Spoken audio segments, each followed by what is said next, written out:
Okay, no, that's great. Yeah, I guess like a sort of data-informed approach, but it requires the expertise to make the right actions on that. So I guess my last question to you then, and perhaps you touched a bit on this before, but you mentioned multiple solutions there, right? So from your perspective, many people use different solutions, a bit siloed approach. When these type of solutions are offered together, how you describe, what does that unlock for brands that don't go that approach? Yeah. So when you put them all together, what you are doing is you're moving away from a siloed reporting to a closed loop growth system, right? Where you are measuring, prioritizing, acting, and then remeasuring. So I can give you a few examples. So let's look at, say, for example, product launch excellence, right? So before launch, a readiness pass checks needs to be done, which includes titles, images, attributes, keyword check. What needs to happen is in week one, you're tracking, is the product arriving on page one? Does it winning the right badges, right? If the page share of page one lags, we know whether to tweak content, add reviews, deploy targeted media. That turns the launch from hopefully more of an engineered launch, right?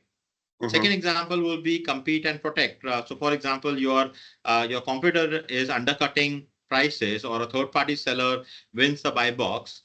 We know that if this continues, there are price gaps, either out of stock events or content issues are likely also happening.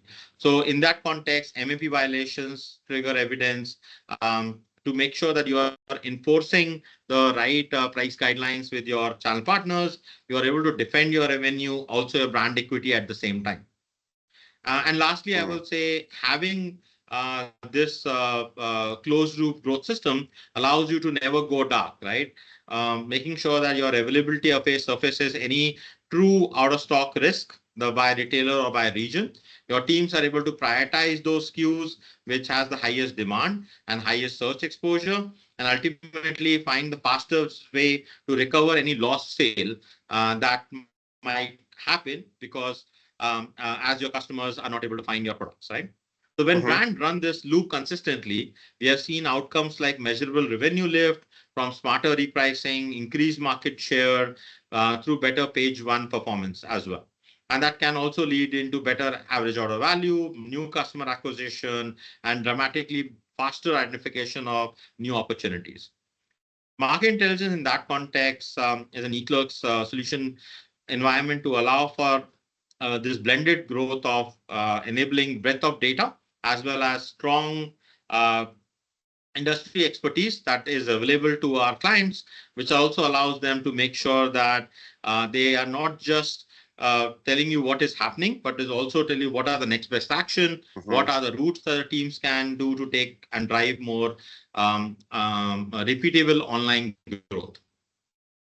That's great. Yeah, no, thanks for bringing that all together. It sounds like, the market intelligence really provides that methodology and execution that provides the right insights for the right time with the right expertise behind it. Perfect. Okay, that wraps up this video then on market intelligence. Thanks again, Saurabh, for joining us and explaining all that. For people out there who are wondering how maybe your brand is performing, where it could be doing better, where there might be some gaps in your approach, you can go to eClerx.com to dive into our market intelligence solutions. And you can also reach out to us directly at markets360@eclerx.com, where we're happy to answer any questions you send over. Thanks for watching us again, and we'll see you for the next video. Take care. Take care.